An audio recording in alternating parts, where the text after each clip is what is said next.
Hello प्यारे बच्चों, बेटा कक्षा पहली में सप्ताह 23 में गणित के अंतर्गत हम सीखेंगे गैर मानक इकाइयों के साथ मापन। गैर मानक कौन से होते हैं बेटा? देखो, कई चीज़ों को आप लंबाई में, चौड़ाई में, ऊंचाई में मापते हो ना, तो हम कैसे मापते हैं? मीटर में, सेंटीमीटर में, ग्राम में, किलोग्राम में तोल लेते हैं। लेकिन हम कई चीज़ों का अंदाज़ा लगाते हैं, उनका कोई मापदंड नहीं होता। जैसे कहते 10 कदम दूर। अब कोई इंसान छोटा होगा तो छोटे कदम होंगे, बड़ा होगा तो बड़े कदम होंगे। कई बार हाथ से चीज़ों को नापते हैं। एक बिलांद, जो हाथ होता है, इसको बिलांद बोलते हैं या बालिश्त। कई लोग बिलांद बोलते हैं, एक हाथ। ऐसे मापते हैं ना, कपड़े को कई बार माप देते हैं, मीटर मापना हो तो। पाँव से मापते हैं, कदम कितने कदम। पेंसिल से माप लेते हैं, कितने पेंसिल। कई बार हम चीज़ों को वस्तु से मापते हैं। पेंसिल ज़रूरी नहीं है कि जैसे आप कह दो कि मेरी चारपाई 4 टेबल के बराबर है, तो मापा थोड़ी है, अंदाज़ा बताया है ना। ये सब क्या है? हमारी गैर मानक इकाइयाँ। आज हम इसी से संबंधित वर्कशीट को हल करेंगे। आगे बढ़ने से पहले आप सभी से वही रिक्वेस्ट है, जो लोग चैनल पे नए हैं, चैनल को सब्सक्राइब करना बिल्कुल भी ना भूलें। अब देखिए बेटा, आपका पहला प्रश्न है, पेंसिल की मदद से अपने मेज की लंबाई मापें। अगर आपके पास घर में कोई मेज है तो अपनी पेंसिल लीजिए, उस पर रख के मापना है। जैसे इस बच्चे ने यहाँ पे 1 2 3 पेंसिल रख दी, यहाँ पे एक और आ जाएगी, तो मेरी मेज 4 पेंसिल लंबी है। समझ गए? ऐसे आपको मापना है। इसकी 4 हो जाएंगी ना, तो आपको ऐसे मापना है, लंबी कितनी है, कितनी पेंसिल आएंगी, रख रख के मापते जाओ। बालिश्त यानी हाथ, जिसको मैं अभी बिलांद बोल रही थी, देसी भाषा का शब्द है। अपनी पुस्तक को मापना है। आप अपने अंगूठे से चौड़ा करके हाथ को रख लो, ठीक है, और फिर मापो। फिर बताओ कितनी बिलांद आएगी? लगभग 2 बिलांद या 2 बालिश्त। चौड़ी किताब होगी। छोटे हो ना, आपके हाथ छोटे हैं इसलिए। अगर बड़े आदमी की बात करें तो 1 में भी पूरा हो जाएगा। अपने पाँव का इस्तेमाल करके घर की किसी भी कालीन को, अगर आपके घर पे कोई कालीन है तो कदमों से मापना, आराम से कदम रख रख के। आपके घर पे हो तो रखिए। यहाँ पे मैं इस बच्चे के अंदाजे से बताऊंगी। यहाँ तक इसके 2 हो गए, आधा ही और दिख रहा है, तो इसके 4 पाँव लंबा ये कालीन होगा। आपको इस तरह से मापना है। आपके घर पे मेज पोश हो, पायदान हो, आप उसको भी माप सकते हैं अगर आपके घर कालीन नहीं है तो। अपने पाँव का इस्तेमाल करके बिस्तर की लंबाई मापनी है। बिस्तर आपके पाँव के हिसाब से कम 15 कदम होगा। 15 पाँव कम से कम। छोटे बच्चे हो ना, इसीलिए। बड़े आदमी का 10-12 के आसपास हो जाएगा। तो आप इसको जरूर माप के देखना और सही सही आंसर लिखना। मैंने अंदाजे वाला बताया, आपके पैरों के अनुसार, ठीक है। अगला है बालिश, यानी हाथ से आप लोगों को फ्रिज की चौड़ाई मापनी है। लंबाई नहीं बेटा, लंबा कितना। फ्रिज की खिड़की खोलते हैं ना, वो चौड़ी होती है, कितनी चौड़ी है, हाथ की सहायता से मापनी है। पूरे हाथ को फैलाकर मापना है, ठीक है। तो देखो, ऐसे आप लोगों का हाथ होगा, आप ऐसे नहीं नापोगे, ऐसे पूरा चौड़ा करके, इससे इस तक अंगूठे को ऐसे फैलाकर और आखिर तक इस तरह से जो मापते हैं वो बालिश्त होता है। तो जैसे आप फ्रिज को मापेंगे तो कितने बालिश्त या बिलांद कितने होगा वो मापना है। लगभग, इसके हाथ दिखा रखे हैं, 2 हैं ये, तो 2 और आ जाएंगे। मैं यहाँ से देख के अंदाजा लगा रही हूँ, आप अपने हाथों से माप कर सही उत्तर देना, ठीक है। बालिश्त की सहायता से बाल्टी की ऊंचाई मापनी है। एक हाथ देखो बना रखा है, यहाँ पे एक और आ जाएगा, यहाँ पे एक और। लगभग 3 बालिश्त हमारी बाल्टी की ऊंचाई होगी, ठीक है। तो इस तरह से आप लोगों को मापना है। पेंसिल की सहायता से टी शर्ट की चौड़ाई, चौड़ाई ये वाला हिस्सा, एक पेंसिल रखी हुई है, एक और आ जाएगी, और आधी भी और आ सकती है, लेकिन आप पूरे पूरे में ही बताना। लगभग 2 पेंसिल चौड़ी, ठीक है। आप अपनी टी शर्ट को लेके माप भी लेना। पेंसिल छोटी बड़ी हो तो अलग अलग अंदाज़ा भी हो सकता है, बिल्कुल सही ये भी नहीं होगा। उपरोक्त जो हमने हाथ चीज़ें इस्तेमाल की है, पेंसिल इस्तेमाल कर ली या फिर हाथ इस्तेमाल कर लिया या फिर पाँव इस्तेमाल कर दिया, इनको हम क्या बोलते हैं? गैर मानक इकाइयाँ। उपरोक्त प्रयोग में लाई गई गैर मानक इकाइयों में कौन सी आकार में सबसे लंबी है? मतलब ये जो चीज़ें हैं इनमें सबसे लंबा क्या होगा? आपका हाथ या पेंसिल या पाँव? बताओ। अगर आपके पाँव के हिसाब से देखिए तो आपका हाथ लंबा है कि नहीं है? लगभग बराबर ही होंगे, लेकिन जब हाथ को पूरा खोल लेंगे तो हमारे पैर से लंबा हो जाएगा। लेकिन अब कई बच्चों का पैर भी लंबा होता है, हाथ को कितना ही खोल लो।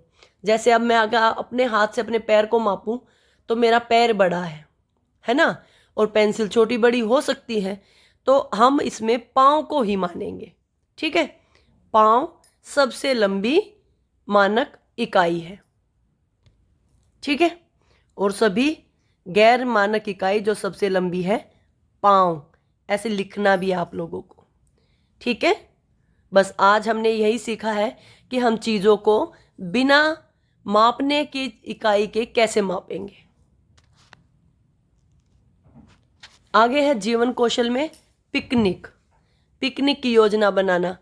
बच्चे देखो क्या लिखा हुआ है, विद्यालय के छात्रों को एक दिन चिड़ियाघर भ्रमण पर ले जाने की योजना बनाई।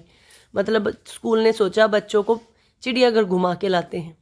कक्षा के 50 छात्रों को 50 रुपये घर से लाने के लिए कहा, ताकि भ्रमण यानी घूमने का आनंद मज़ा लेने के लिए कुछ खाने की चीज़ें, खाद्य पदार्थ खरीद सके। उसके लिए उन्होंने खाद्य पदार्थों की सूची को सूचीबद्ध किया गया मूल्य के साथ। मूल्य में बड़े ऊ की मात्रा आएगी। देखो बेटा क्या बोला गया कि हम घूमने जाएंगे और सभी बच्चे घर से 50-50 रुपये लेके आएंगे, ताकि सभी बच्चों के लिए खाने की चीज़ें ली जा सके। तो केला 5 रुपये का है, फ्रूटी 10 रुपये की है, चॉकलेट 5 रुपये की है, चिप्स 10 रुपये के हैं, बिस्कुट 10 रुपये के हैं, सेब 15 रुपये की है, आइसक्रीम 10 रुपये की है। अब ये सारी चीज़ें हमारी 50 से तो ज़्यादा हो गई। 50 रुपये खर्च करने के लिए वस्तुओं की क्रम संख्या लिखो कि इनमें से कौन कौन सी चीज़ें आप खरीद सकते हो 50 रुपये बनाने के लिए। एक बार देखो, 1 2 3 3 हो गए, ये 3 तो हमारे 40 रुपये हो गए, सॉरी 30 रुपये हो गए। इनके क्रम संख्या लिखो। 4 पे मैं चिप्स ले सकती हूँ,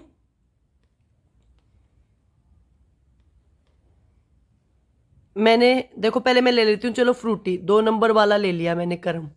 क्रम संख्या लिखनी है, ठीक है, गिनती नहीं लिखनी है, क्रम लिखना है। 10 नहीं लिखना है यहाँ पे, कोई सोचे मैंने 10 लिखना है, नहीं, क्रम बोला ना, क्रम संख्या लिखनी है। 2 वाली चीज़ ले ली 10 रुपये की, फिर ले लिए मैंने चिप्स 4 नंबर वाले 10 रुपये के, 20 रुपये हो गए। क्योंकि बच्चे इस चीज़ को मुँह जुबानी भी कर सकते हैं, रुपयों का हिसाब सभी बच्चों को आता है। फिर मैंने बिस्कुट ले लिए 10 रुपये के, कितने नंबर के? 5 नंबर के। फिर मैंने ले ली 30 रुपये हो गए। फिर मैंने ले ली सेब 6 क्रमांक, मेरे पास कितने पैसे बच गए? 45 रुपये हो गए, 5 रुपये बच गए। अब मैं 5 रुपये की कोई भी चीज़ ले सकती हूँ, या तो केला या चॉकलेट। मुझे चॉकलेट पसंद है तो मैंने 3 नंबर की चीज़ ले ली। ठीक है, क्रम पूरा हो गया, 50 रुपये बन गए इन सबको जोड़ोगे तो। इसी तरह से अगले में करना है, इसमें आपको 45 रुपये बनाने हैं, तो आप कोई भी ले सकते हो।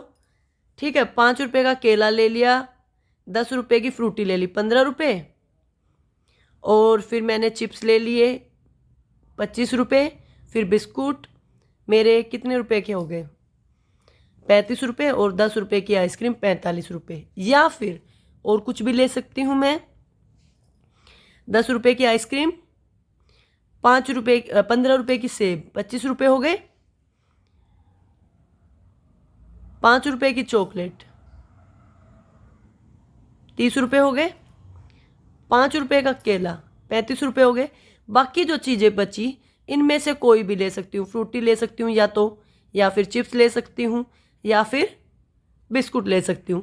कैसे भी कर लो, आपको 45 रुपये करने हैं। तो मैं ऊपर से शुरू कर देती हूँ। 5 रुपये, एक क्रमांक, क्रम लिखना है, रुपए नहीं लिखने। फिर मैंने 2 वाली भी ले ली, 15 रुपये हो गए। फिर मैंने 3 वाली ले ली, 20 रुपये हो गए मेरे पास। फिर मैंने चिप्स ले लिए 4 नंबर वाली, 30 रुपये हो गए मेरे। अब मेरे पास 15 ही रुपये बचे हैं, तो मैं उसमें से सेब लूँगी, 6 क्रमांक। ठीक है, इस तरह से ये कितने हो गए? 45 रुपये। क्रम संख्या यानी जो आगे इनकी गिनती लिखी हुई है, बस ये लिखना था आप लोगों को। इस तरह से हम पिकनिक पे जाएंगे तो पैसे खर्च करेंगे और मस्ती करेंगे और खूब खा पी कर घर वापस आ जाएंगे। ठीक है, आगे बात करेंगे संस्कारशाला, छोटी छोटी मगर बड़ी बातें। सफलता की कुंजी बाधाओं पर नहीं, लक्ष्यों पर ध्यान केंद्रित करने के लिए।